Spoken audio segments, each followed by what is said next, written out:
নমস্কার, জয় মাতারা, জয় গুরু বামদেব। আমি দিব্যজয় শাস্ত্রী, 64 যোগিনী তান্ত্রিক এবং ব্ল্যাক ম্যাজিক স্পেশালিস্ট। তোমাদের কাছে আজকে একটা দারুণ টোটকা এনেছি।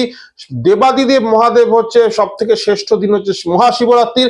সেই মহাশিবরাত্রিতে যারা যারা অর্থ কষ্টে ভুগছো তাদের জন্য আজকে এই টোটকা। কি করতে হবে? 5টি দ্রব্য দিয়ে অভিষেক করবে। নাম্বার 1 কি করবে? গঙ্গা জল দিয়ে অভিষেক করো। সেকেন্ড হচ্ছে আখের রস দিয়ে অভিষেক করো। থার্ড হচ্ছে ঘি দিয়ে অভিষেক করো। ফোর্থ হচ্ছে দই, মিষ্টি দই বা দই দিয়ে অভিষেক করো। ফিফথ হচ্ছে মধু দিয়ে অভিষেক করো। এই 5টি দ্রব্য দিয়ে পরপর শিবরাত্রির দিনকে তৃতীয় প্রহরে যদি অভিষেক করতে পারো, যে কোনো অর্থ কষ্ট হোক না কেন, যত বড়ই অর্থ কষ্ট হোক না কেন, এর থেকে কিন্তু মুক্তি পাবেই। আর সবার শেষে একটি বেলপাতা দেবাদিদেব মহাদেবের মাথায় চড়িয়ে দেবে।